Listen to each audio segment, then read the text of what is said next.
Hello बच्चों, कैसे हो आप लोग। तो हम लोग अपने चैप्टर को आगे कंटिन्यू करते हैं, solution and colligative properties.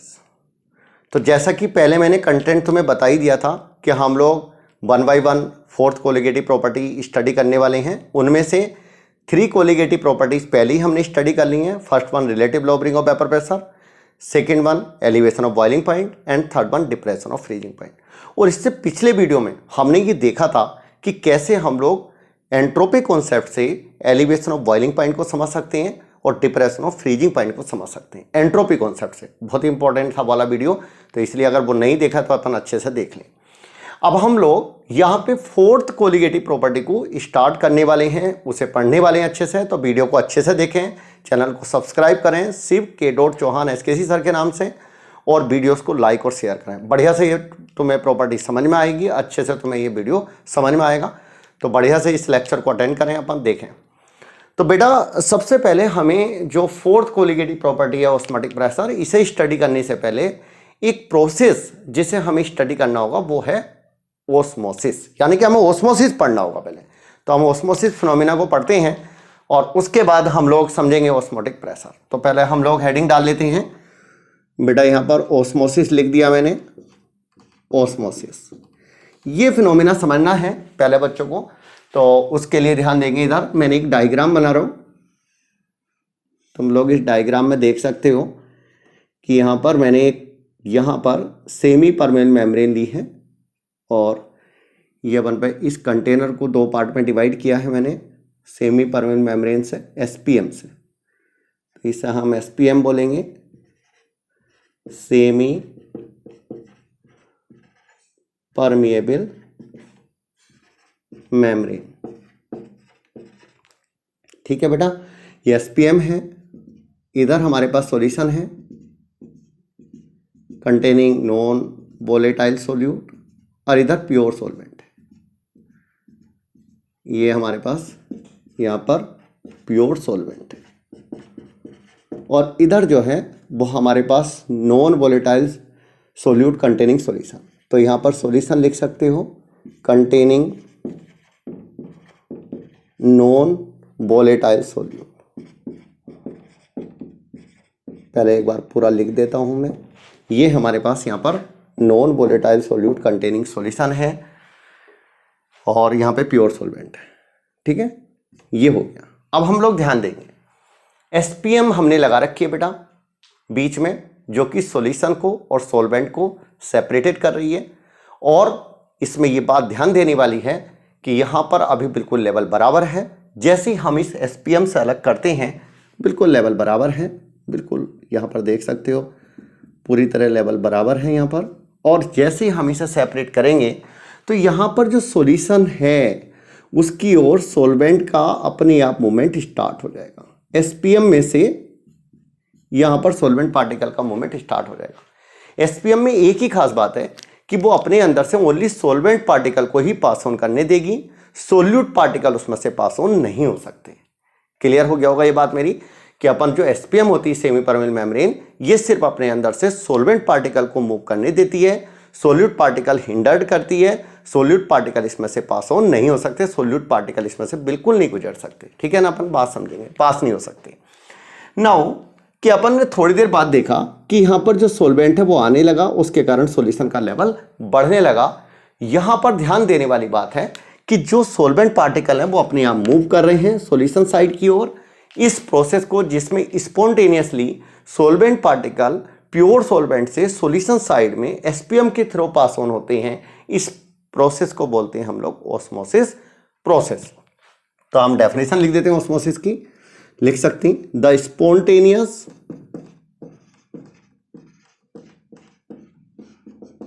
Flow of solvent particles from pure solvent to solution through SPM, semi permeable membrane. और करके लिख सकते हैं हम लोग, और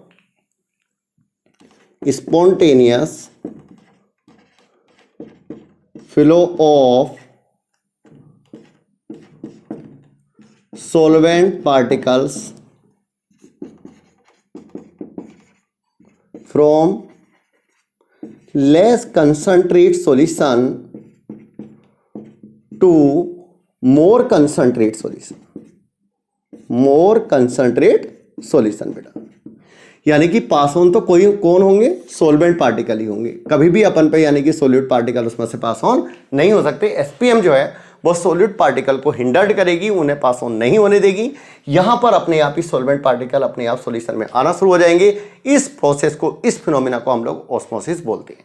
तो मुझे लगता है ऑस्मोसिस समझ में आ गया होगा। ऑस्मोसिस वो अपन फिनोमिना है जिसमें सोलवेंट पार्टिकल प्योर सोलवेंट से सॉल्यूशन साइड में एसपीएम के थ्रू पास ऑन होते हैं, और सॉल्यूशन जो हमारे पास लेस कंसंट्रेट सॉल्यूशन है उसमें से solvent particle more concentrate solution की ओर पास ऑन होते हैं थ्रू एसपीएम।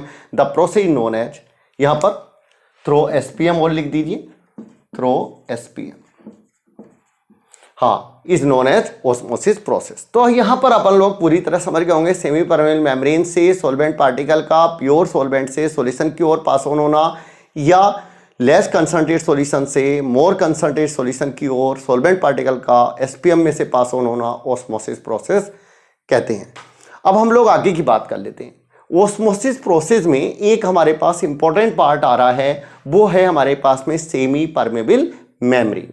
तो सेमी परमेबल मेम्ब्रेन क्या होती है बेटा, सेमी परमेबल मेम्ब्रेन कैसी होती है, ये चीज हमें समझनी है। उसके बाद हम लोग नेक्स्ट वाली डेफिनेशन पे आएंगे जिसका नाम है ऑस्मोटिक प्रेशर। तो पहले एक बार सेमी परमेबल मेम्ब्रेन को हम लोग राइट डाउन कर लेते हैं। Semi permeable membrane, semi permeable membrane, यहां पर ये जो एसपीएम है इसे दो पार्ट में हम लोग डिवाइड किए, एक नेचुरल और एक अपन पे सिंथेटिक।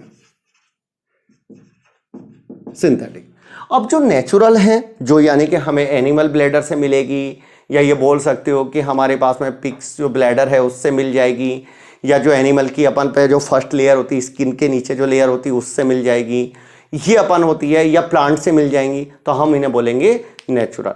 और जो आर्टिफिशियल हैं जैसे CO2 एफिशिएंसी है तो हम लोग बोलेंगे इन्हें आर्टिफिशियल। तो यहाँ पर सिंथेटिक। तो यहाँ पर जो हमारे पास में नेचुरल है उसका एग्जाम्पल है हमारे पास में एनिमल ब्लैडर, जिसे हम लोग पिग्स ब्लैडर भी बोल सकते हैं। सिंथेटिक में हम लोग बोल सकते हैं, और भी हमारे पास एग्जाम्पल हैं, एक दो मैं बोल सकता हूं यहाँ पर। जैसे अपन सिंथेटिक की बात करें तो CO2 FeCN6, ये भी अपन मेम्ब्रेन का वर्कआउट करेगी। हम लोग अदर एग्जाम्पल ऑफ मेम्ब्रेन लिख सकते हैं, अदर एग्जाम्पल्स, हाँ, दैट इज अपन लिख सकते हैं। यहाँ पर थोड़ा पेन अपन डार्क ले लेते हैं, अदर एग्जाम्पल्स लिख लेते हैं। उसमें हमारे पास रहेगा यहाँ पर जो सेलुलोज एसीटेट, सेलोफेन है, यहाँ पर हमारे पास पार्चमेंट है, इस तरह के अपन एग्जाम्पल हैं। सेलुलोज एसीटेट है, ये सब है हमारे पास। ये सारी मेम्ब्रेन्स की फॉर्म में यूज कर सकते हैं एसपीएम में, और एसपीएम की मतलब एसपीएम को हम इनमें से कोई सा भी ले सकते हैं। सेमी परमेबल मेम्ब्रेन ये अपन सिर्फ सोलवेंट पार्टिकल को ही अपने अंदर से पास ऑन होने देगी एंड सोल्यूट पार्टिकल को हिंडर्ड करेगी। तो अपन लिख सकते हैं through SPM only solvent particles can pass through it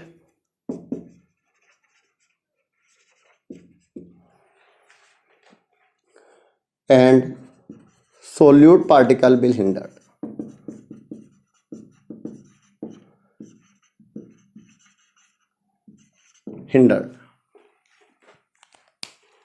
अब हमें ध्यान देना है कि जो सेमी परमेबल मेम्ब्रेन है ये हमारे पास सिर्फ सोलवेंट पार्टिकल को पास ऑन होने देती है, सोल्यूट पार्टिकल उसमें से नहीं पास ऑन हो पाते, सोल्यूट पार्टिकल नहीं गुजर पाते हैं। तो क्या कोई एग्जाम्पल भी बनता है इसके ऊपर? बिल्कुल, बहुत बढ़िया एग्जाम्पल मेरे पास है, तुम उसे देख सकते हो। जो हम लोग यहाँ पर एग्जाम्पल लेने जा रहे हैं, इसमें हम लोग इसका एग्जाम्पल समझ सकते हैं बहुत बढ़िया से कि अपन ऑस्मोसिस कैसे इस एग्जाम्पल से क्लियर होगा। तो बहुत बढ़िया एग्जाम्पल है ये। एसपीएम यहाँ पर दी हुई है बेटा मुझे, और मैंने यहाँ पर सेमी परमेबल मेम्ब्रेन है, ये देख सकते हो तुम।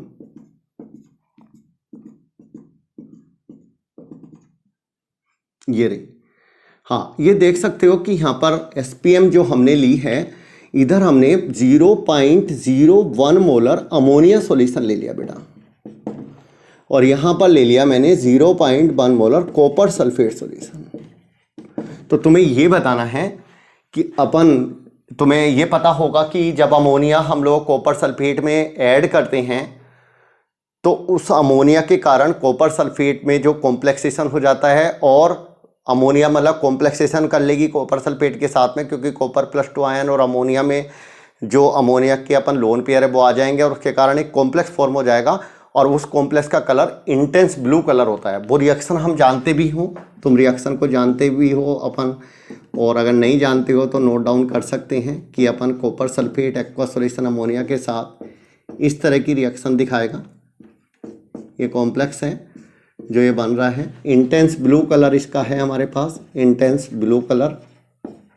अगर ये बन जाता है तो तुम्हें ये बताना है कि हमारे पास में ब्लू कलर किधर अपीयर होगा। अगर कॉपर सल्फेट अमोनिया ने रिएक्ट कर लिया तो ब्लू कलर कौन से अपन कंपार्टमेंट में फॉर्म होगा। यहां पर अपन क्वेश्चन लिख लें, find which side blue colour will appear. बहुत ही बढ़िया एग्जांपल है हमारे पास। इसमें अपन option first side 1, B option है साइड 2, सी ऑप्शन है नाइदर साइड फर्स्ट और सेकंड, और आइदर डी ऑप्शन है both side, first and second side. तो बताइए मुझे कौन सा आंसर सही है। मैं पूछ सकता हूं तुमसे, तुम बताइए मुझे कौन सा आंसर सही है। तो मुझे लगता है ज़्यादातर आंसर जो बच्चे देते हैं वो अपन इसमें फर्स्ट साइड में देंगे। क्यों? क्योंकि इसके अंदर अमोनिया जो है वो पास ऑन हो जाए अगर मान लिया, क्योंकि ये कंसनट्रेट कम है, ये कंसनट्रेट ज़्यादा है। हमने भी बताया ऑस्मोसिस में कि कभी भी हमारे पास कम कंसनट्रेट सॉल्यूशन से कम कंसनट्रेट सॉल्यूशन से मोर कंसनट्रेट सॉल्यूशन की ओर सॉल्वेंट पार्टिकल आना शुरू हो जाएंगे। तो बच्चों को ऐसा लगेगा ये कम कंसनट्रेशन वाला है, ये ज़्यादा वाला है, अमोनिया इधर आ जाएगी और ये कॉम्प्लेक्स बना करके ब्लू कलर आ जाएगा। बट ऐसा नहीं होगा, क्योंकि तुम्हें पता है कि सेमी परमेबल मेम्ब्रेन अपने अंदर से सिर्फ सॉल्वेंट पार्टिकल को ही मूव करने देगी, अमोनिया को मूव नहीं करने देगी। इसका मतलब इसका राइट आंसर हमारे पास जाएगा सी, यानी कि नाइदर साइड फर्स्ट और second blue colour will appear. ठीक है ना, यहां पर लिख भी देना ब्लू कलर अपीयर इसमें, और इसी को हम लोग आंसर देने वाले हैं। फर्स्ट साइड में आएगा, सेकंड साइड में आएगा, both first and second side blue colour appear, यहां पे भी लिख दो।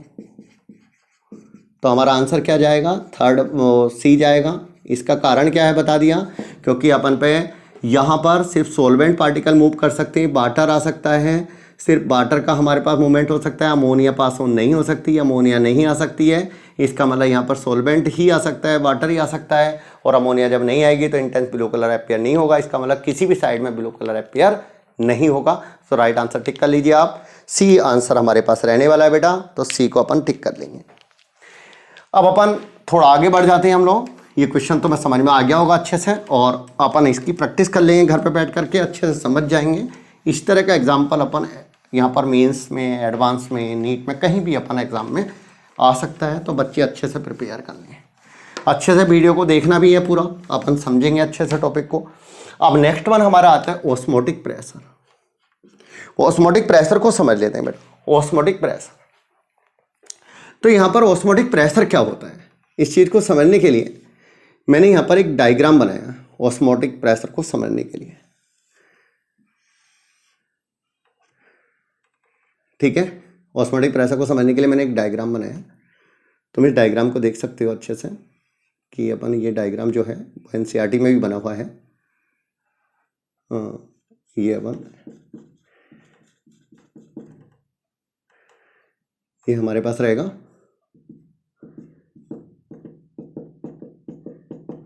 ये है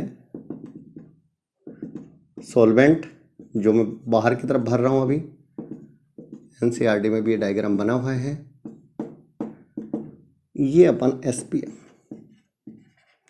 सेमी परमेबल मेम्ब्रेन, अब मैं इसका नाम नहीं लिखूंगा यहाँ पर, पूरा एसपीएम ही लिखा हूँ तो तुम्हें समझ में आ जाएगा। ये लगी हुई एसपीएम और ये सॉल्वेंट हमारे पास है बाहर। ये अपन प्योर सॉल्वेंट है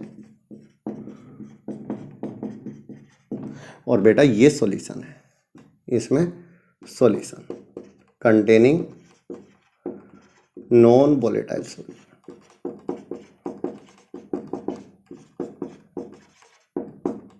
ठीक है, अब अपन ध्यान देना, जब मैं इसे सॉल्वेंट से अलग करूंगा सॉल्यूशन को, कंसंट्रेट सॉल्यूशन है, तो यहां से सॉल्वेंट पार्टिकल इसमें जाना शुरू हो जाएंगे। सॉल्वेंट मतलब वाटर, वाटर है, वाटर जाना शुरू हो जाएगा और ये यहां पे इंक्रीज होने लगेगा, इंक्रीज होने लगेगा। ये समझ में हमें आ जाना चाहिए।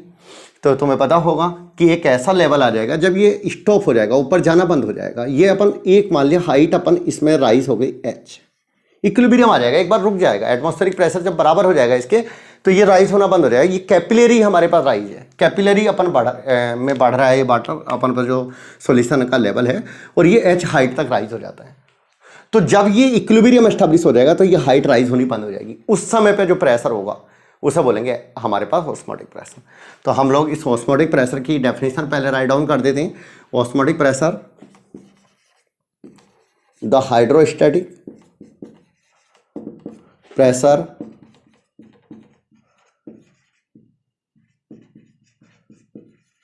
developed at equilibrium when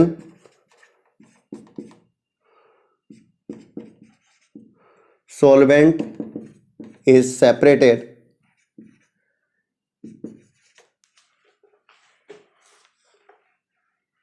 from solution through SPM.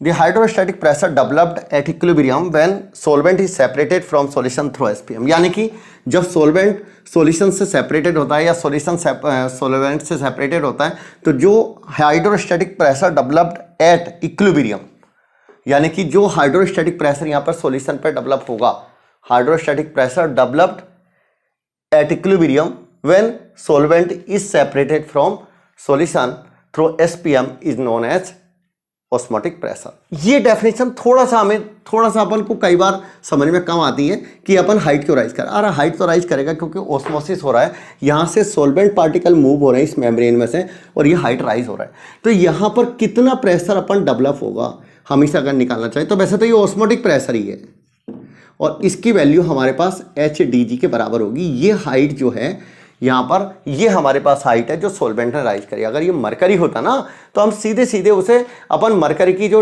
अपन पे अगर मान लिया हाइट 76 सेंटीमीटर होती तो 180 हम बोल देते ऑस्मोटिक प्रेशर को, क्योंकि मरकरी नहीं है, अदर लिक्विड है, क्योंकि जरूरी थोड़ी ना मरकरी हो, ये तो अपन कोई भी लिक्विड हो सकता है। तो इसलिए H जो है वो अपन हाइट रहेगी, height rise by the liquid और सॉल्यूशन, और D इज द डेंसिटी। तो यहाँ पर H लिख सकते हो, height rise by solution, D density of solution, density of solution, और third one G gravity constant. ठीक है, अब अपन ध्यान देंगे। अब हम लोग बात कर लेते हैं कि अपन क्या जो ये अपन हाइड्रोस्टैटिक प्रेशर डेवलप हो रहा है इसको एक दूसरे तरीके से भी समझ सकते हैं क्या? बिल्कुल, ये अपन हाइड्रोस्टैटिक प्रेशर से ऑस्मोटिक प्रेशर समझ ही सकते हैं, बट मैं तुम्हें एक बहुत ही अपन और तरीके से डेफिनेशन को यहाँ पर समझाता हूँ जो यहाँ पर हमें समझ में आ जाएगी बहुत बढ़िया तरीके से। वो दूसरी वाली डेफिनेशन और अच्छे से समझ में हमें आ जाएगी। यहाँ पर ये पूरा हटा दिया मैंने, ज़रा ध्यान देना, ये अपन डायग्राम और बढ़िया से हमें समझ में आ जाएगा। यहाँ पर देखें, ये अपन एनसीईआरटी के अंदर भी हमारे पास बना हुआ है ये डायग्राम भी। यहां पर मैंने एक पिस्टन लगा दिया और इधर भी एक पिस्टन लगा दिया, ठीक है। ये सॉल्यूशन है, ये एसपीएम है, ये सॉल्वेंट है, प्योर सॉल्वेंट,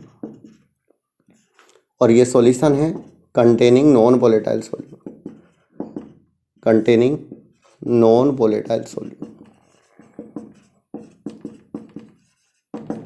ठीक है बेटा।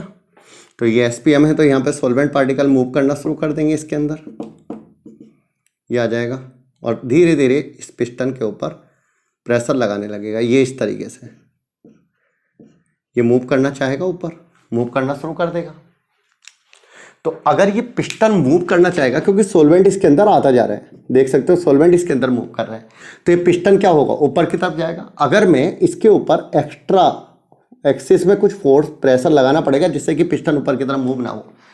सॉल्यूशन साइड में कुछ एक्स्ट्रा प्रेशर मुझे लगाना पड़ेगा, एक्सटर्नल प्रेशर मुझे अप्लाई करना पड़ेगा, जिससे कि जो सॉल्वेंट है वो पार्टिकल जब आएंगे तो प्रेशर तो लगेगा ही, और उस प्रेशर को इक्वलाइज करने के लिए यहाँ पर बोल सकते हो कि मुझे एक्सटर्नल प्रेशर यहाँ पर अप्लाई करना पड़ेगा, जिससे कि यहाँ पर सॉल्यूशन वाली साइड से जो पिस्टन है ऊपर की तरफ वो जाना शुरू ना हो जाए। अदरवाइज ऊपर से अगर प्रेशर लगा दूंगा तो ये उतना ही प्रेशर रहने वाला है, या उतना ही हमारे पास में स्टेट में रहने वाला है, इक्विलिब्रियम स्टेट में, जितना कि हमारे पास सॉल्वेंट है। मूव नहीं हो पाएगा ये, क्योंकि मैंने ऊपर से उतना प्रेशर लगा दिया। तो इसका मतलब हम लोग बोल सकते हैं, और यहाँ पर डेफिनेशन और लिख सकते हैं ऑस्मोटिक प्रेशर की, the external pressure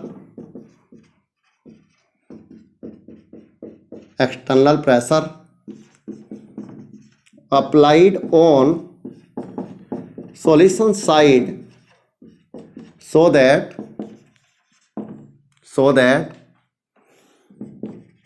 the osmosis process is stopped is known as osmotic pressure. osmotic pressure यानी कि जो सॉल्वेंट पार्टिकल हैं उनका आना अगर रुक जाएगा, ऑस्मोसिस प्रोसेस अगर रुक जाएगा यहाँ पर, तो हम लोग बोलेंगे कि यहाँ पर जो प्रेशर हमने लगाया जिससे ऑस्मोसिस बिल्कुल भी ना हो, ये प्रेशर होगा हमारे पास ऑस्मोटिक प्रेशर। यानी कि ऑस्मोटिक प्रेशर वो प्रेशर होता है जो सॉल्यूशन साइड की ओर लगाया जाता है, जिससे कि ऑस्मोसिस बिल्कुल भी ना हो। सॉल्वेंट पार्टिकल नहीं आएंगे तो डेफिनेटली ये ऊपर नहीं जाएगा, अदरवाइज सॉल्वेंट पार्टिकल इसमें आते गए तो ये ऊपर जाएगा, और उतना ही प्रेशर अगर तुमने ऊपर से लगा दिया जितना कि इधर से लग रहा था सॉल्वेंट पार्टिकल आने के कारण, तो वही एक्स्ट्रा प्रेशर जो होगा, वो एक्सेस प्रेशर जो होगा, that is known as osmotic pressure. तो ऑस्मोटिक प्रेशर अगेन मैं एक बार रिपीट कर देता हूँ, osmotic pressure is that pressure which is applied on solution side so that osmosis phenomena must be stopped. यानी कि ऑस्मोसिस बिल्कुल भी नहीं होना चाहिए, that is known as osmotic pressure. तो ऑस्मोटिक प्रेशर की दो डेफिनेशन मैंने डिस्कस की, फर्स्ट वन हाइड्रोस्टैटिक वाली और सेकंड वन ऑस्मोटिक प्रेशर की ये वाली डेफिनेशन, जिसमें एक्सटर्नल प्रेशर जो हम लोग लगा रहे हैं। तो ये दोनों डेफिनेशन तो मैं समझ में अच्छे से आ गई होंगी। अब हम लोग फार्मूले की डिस्कशन करेंगे और फिर हम लोग अगले वीडियो में उसके क्वेश्चंस की प्रैक्टिस करेंगे। तो अपन ध्यान देंगे, तो अपन मैं यहाँ पर for osmotic pressure,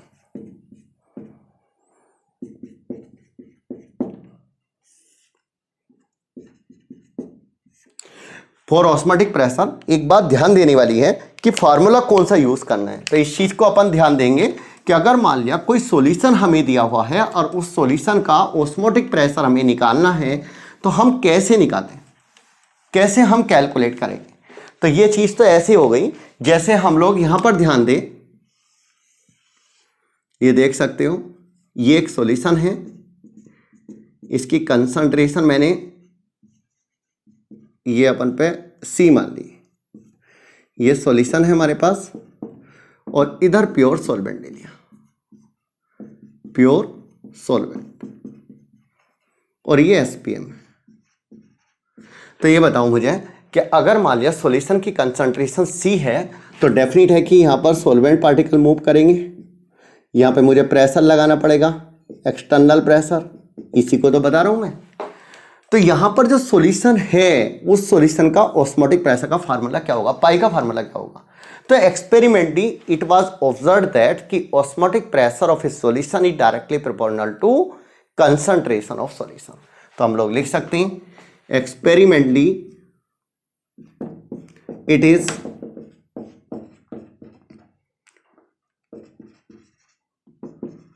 that osmotic pressure is directly proportional to concentration of solution at a temperature, at a given temperature।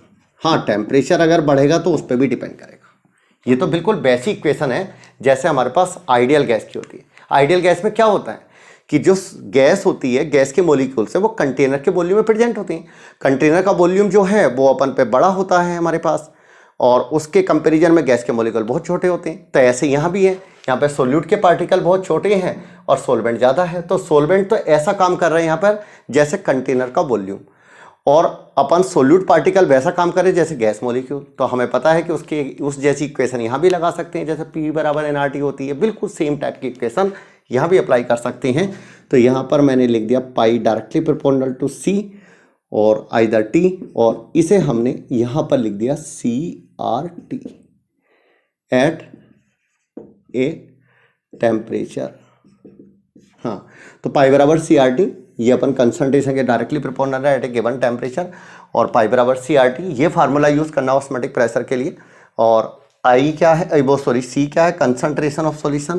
Pi is equal to osmotic pressure, C is equal to concentration of solution, R is gas constant, एक प्रकार से solution constant भी होता है। R की जगह हम लोग S भी यूज कर लेते हैं कई बार, और T temperature in kelvin scale. ध्यान रखना है, टेम्परेचर को केल्विन में लेना है। समटाइम्स वी कैन यूज पाई बराबर CST। ध्यान रखेंगे, कभी कभी हमें पाई बराबर CST भी लिखा हुआ जाता है, पाई बराबर CST, तो सेम ही है, S और R सेम। ठीक है बेटा, तो अपन मेरी बात समझ में आ गई होगी तुम्हें यहाँ तक कि C और R सेम ही है हमारे पास, कोई अलग नहीं है। और R गैस कांस्टेंट होता है, ऐसी S भी जो है वो सॉल्यूशन कांस्टेंट होता है, उसकी वैल्यू हमारे पास में यहाँ पर जो है वो पाई की यूनिट पे डिपेंड करेगी। तो हम लोग R की जो यूनिट है उसको अपन देख सकते हैं, और जनरली R की जो वैल्यू होगी यहाँ पर वो अपन लीटर ATM में लेंगे हम लोग। तो यहाँ पर लिख सकते हो value of R 0.0821 litre ATM per kelvin per mole, क्योंकि हमारे पास ऑस्मोटिक प्रेशर हमारे पास generally pi generally in ATM expressed in ATM।